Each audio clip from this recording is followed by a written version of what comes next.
Hello there, ladies and gentlemen. I am ManyNinjas. Although the layout looks similar to what we normally do on the Action Movie Show, which is a joint program I do with Carlos. As you can tell from the lack of a general montage here, or kind of a nameplate, at least until I edit it in, no, this is not Action Movie Show. In fact, I don't even know what this thing is called yet. I'm making it up as I go along, and this will kind of be an unofficial episode 0, where I'm actually going to go talk about some films and assorted odds and ends that I normally can't do as part of an Action Movie Show, either because it doesn't fit the genre, or because the thing is either similar or so bad that I couldn't get Carlos to ever agree to do it in person. And for this inaugural episode, what we are going to do is talk about something I've been mentioning a few odd times in the middle of the show, and probably on Twitter at this point. Behold, Pocket Ninjas. Oh yeah. We're setting a very low bar for the start of this program. Let's begin. Now, one of the first things I want to mention about this film is, well, the name of it clearly has Pocket Ninjas emblazoned on the top and on the side and a little bit all over the place. The weird thing, especially when you look at the cover, is I want you to take a good look at some of these kids here. You see these kids? All three of them? One of them is kind of, honestly, the first two are kind of MK based, while the last one is just a generic white ninja. You will never see these kids in the course of the movie. They're not there. They don't belong anywhere in this film. I don't know why they bothered to show them. I think they just had some kids and some general clip art just hanging around, and they needed to do something for the cover of this thing, just to get it onto I would assume generally warehouse thing. This film was actually picked up, I believe, at a Dollarama for $2, which, by the way, is $2 too many. I'm actually giving it as a gift from Al, aka Wizwar. Another thing which I might not have mentioned here initially is the reason I was bringing up the name Pocket Ninjas is because the film has actually gone between that and it had two other working names at an earlier point. Pocket Ninjas is the one they actually went with for general sale, and of course, as for the label on the very, very detailed DVD disc, as you can see here. And the other names it also went by was the first one for, I believe, the screenplay itself was Skate Dragons. And the other title which they mentioned on here was Three Dragons, in the incredibly simplistic menu setup that they had for this. Hopefully I'll be able to edit in and show you a bit of what the menu itself looks like, but to give you a general idea, imagine you're being asked to make a film for a movie that was made in the 90s, but looked like it belongs in the 80s, and for a DVD that was only made in the 2000s, around 2004 to be exact, when that thing came out. And your job was using the most bare-bone, limited, generic DVD mastering program and kind of a setup there, is to make a menu for this thing that looks like that it was on film stock that was grainy, as grainy as anything from the 80s, mind you. They should have had better than the cheap film stock than they had this thing, for a crappy-ass kids movie that was, quite frankly, cut in a very terrible way, which I'll be elaborating as we go along.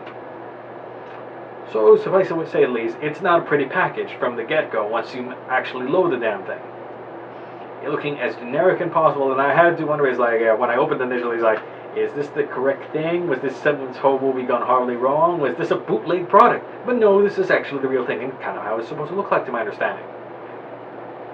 And suffice to say, the menu is a precursor to what we're going to see, or what I saw technically.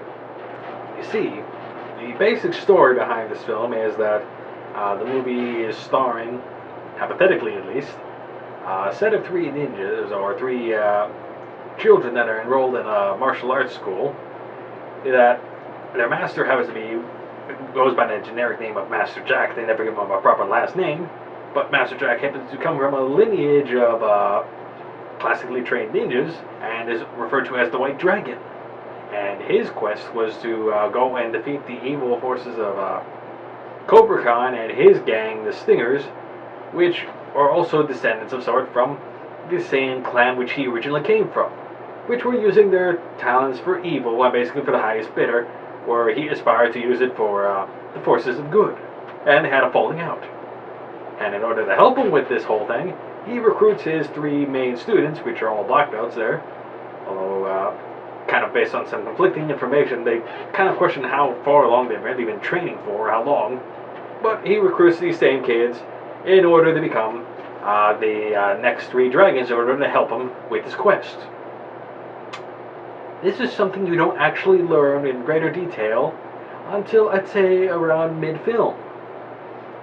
At least the details about the history of the White Dragon, because at the start of the film, after a little introduction about how, a little introduction from technically the future explaining what had happened before, very loosely, the very next scene is actually the kids being drafted into additional dragons by the Master as part of a kind of a secret ceremony, and a bit of a fight sequence there, after a little short training montage. Which, of course, leads into a bit more backtracking as they are all talking inside of a tree house, which I believe is owned by the youngest of the 3, and looking over assorted comic books. And at that point, it seems the way they're talking, they don't actually know who the White Dragon is. So this must be from something even further back in the film, chronologically. Which makes no sense why they're showing it after they've already been shown the fight sequence and a small training sequence. So from there, they do a little more showing of training and just the general classes. And of course, as the film goes on, it becomes apparent that whoever cut this film cut it completely out of order. The film sequence actually makes no sense whatsoever, because certain elements which should have really occurred later on or midpoint really show up either at midpoint of the film for the really early content, or only pop in at the end of the film for things which really should have been at the beginning. Like, it isn't until maybe 2/3 through that we learn that one of the students, technically the second oldest, has a single mother, which is introduced basically at the tail end of the film. And in order to try to curtail and make this thing work somehow, the very next scene, which also would have belonged at the beginning of the film, also shows the mother again meeting Master Jack. And the very next scene after that would chronologically take place near the end of the film, because it has that same single mother getting kidnapped by the Stingers, the evil gang, and being used as a hostage for the 3 ninjas and the White Dragon. Well, the 3 other dragons plus the White Dragon, who is the leader of the bunch. Oh, I left out a very important thing. As it turns out, the current leader of the Stingers, the evil gang, is not really Cobra Khan himself, but implied to be his son, which is, like everything else in this thing, a small kid. A small kid that's leading around a bunch of adults. And when they introduce that early in the film, and the fact that his gang got beaten up by the 3 skate dragons, whatever you want to call them at this point, the only logical thing occurs. Not punishment to the gang, but no. The evil villains do their own training montage. I just want to repeat that one more time, just to make sure I'm very clear. The villains have their own set of training montages. I said montages, plural, as in multiple. Like the heroes have their own series of training montages. There are more training montages in this one movie than they have in the entire Rocky Balboa series, between the villains and the good guys. I don't know how that works. Alright, in terms of the viewing of the film, eventually at a certain point, by the middle point, which is somehow in the past, the kids will eventually learn that their master is in fact the infamous White Ninja, who is clearly showing, at least during the parts where they're in class, that he's been taking a bit of a beating in his attempts to get rid of crime, which generally seems to include this one same inept gang the whole damn time. Even though when you actually see the fight sequences with the gang, he never gets touched once. And one of his fight sequences has him in one of the goofiest, silliest fights with a single guy inside of a warehouse that seems to be attached to a circus or funhouse of some sort. At least that would explain why you have 2 clowns messing around with balloons and confetti. And during this fight, you have the one bad guy and the White Dragon bouncing up and down on the balloons and basically doing slap fights and playing patty cake, which accelerates at a rapid pace. And I'm not being I'm not being disingenuous when I tell you these things. These actually happened in the film. Oh, and that bad guy never actually got finished, by the way. He was just kind of left standing there in the warehouse, funhouse, whatever the hell's going on there. So that whole thing kind of left unresolved. Yeah. Okay, getting back to the film proper. Ignoring the fact that the whole middle part makes no sense, get back to what's, I'd say very loosely, the logical conclusion. All the kids, or 2 of the 3 kids, end up converging back to where the gang is hiding out in order to confront them. And while they manage to beat up a number of the regular adult gang, the 2 smaller kids, or the 2 youngest, kind of get beaten around by the actual gang leader, who is a kid himself, and in fact the smaller kid than both of them, and gets beaten up. Until the White Dragon comes in, and pretty much levels the playing field and helps beat everyone else up, including the kid himself, or the evil boss kid. Oh, but it turns out it wasn't the actual White Dragon, but the 3rd and eldest of the kids, dressed up as the White Dragon, filling in.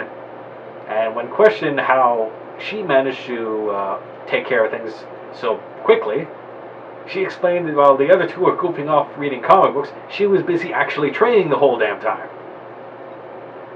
And that's kind of a way they're meant to show up, because the youngest kid apparently had, basically had a very chauvinistic attitude the whole time.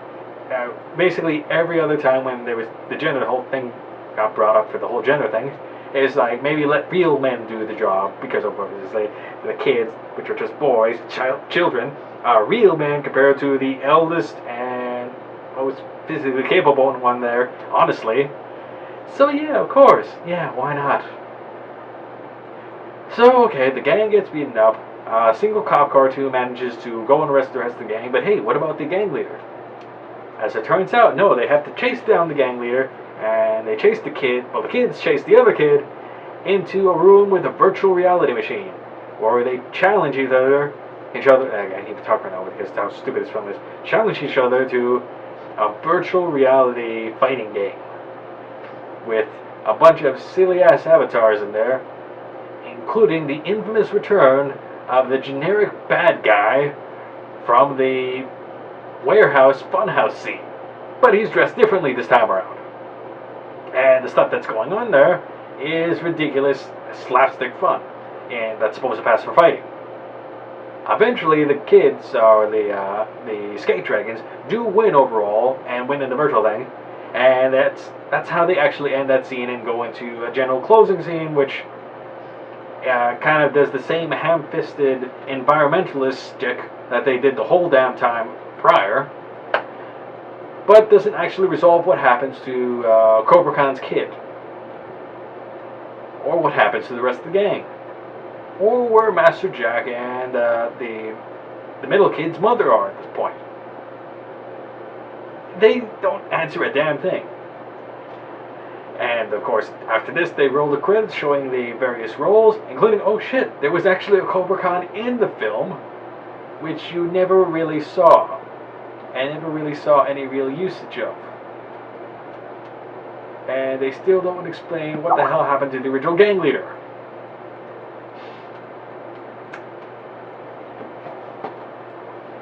Bucket Ninjas, ladies and gentlemen.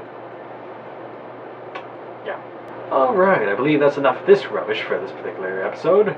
Episode 0 of I don't know when I'm going to name this thing just yet, but we'll get back to a name and hopefully some proper title cards and things, which I need to add to Retro ManyNinja Gaming for that matter. And next time on what will be the official episode 1, because I've also teased this one a few times and I know it will never be covered in an action movie show proper, particularly because it's too game-based and only due to my own background with all freaking sort of game stuff I cover, I would only have the knowledge between two of us of how to put this thing together. Oh boy, did I just promise I'd talk about King of Fighters? Yes, I did. So next time we're going to talk about King of Fighters, otherwise known as how Darth Maul became Rugal, and the only bright side I can say is you actually got Terry Bogard with a job. One up over Ryu, however you want to pronounce that. Capcom's traveling fighting hobo. See you next time, ladies and gentlemen.